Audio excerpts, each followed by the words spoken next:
Finally, there's light at the end of the zero-COVID tunnel. Stephen McDonnell, BBC News, Beijing.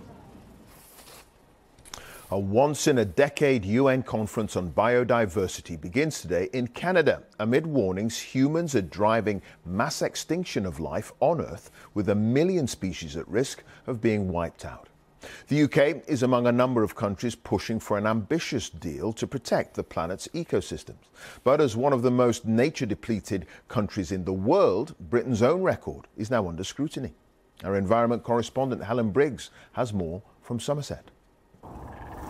A great egret to making the most of a winter wonderland at wetlands on the Somerset levels. In winter, generally on wetlands and on estuaries, you get larger congregations of birds. As governments meet to agree tough new targets for protecting life on Earth, conservation charities are calling for urgent action to restore nature.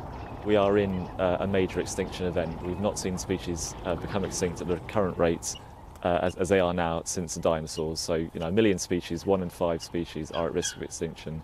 So we need to halt that decline by the end of 2030, and we need to be actually recovering nature by that point.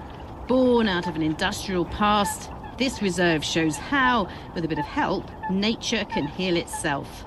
So 25 years ago, this was an industrial landscape where they dug peat out of the ground. Now it's precious wetlands, full of wild birds. All different types of species come here to feed. But wildlife groups say while the UK is pushing for ambitious targets in Montreal, it's not doing enough domestically. So the government has led a really good level of ambition coming into Montreal, particularly looking at 30% of land and sea protected by 2030. And that's essential if we're going to reverse nature's catastrophic decline. But fundamentally, the UK government needs to be delivering on that here as well, at home.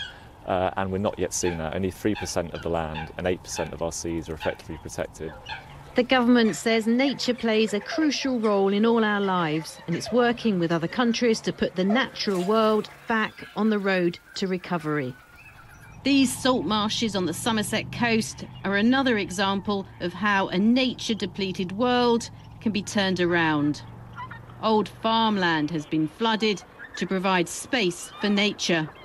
What we can learn from what we've been doing here at Steart Marshes by restoring wetlands on this sort of scale is that we know that the wildlife's coming here and it's supporting biodiversity, but we're helping, there's the health and well-being benefits to people, carbon storage properties. They are vital for our fight against climate change, so the time to act is now. Places like this offer a glimpse of a more nature-friendly future, but scaling it up will be a massive challenge. Helen Briggs, BBC News, Somerset. When the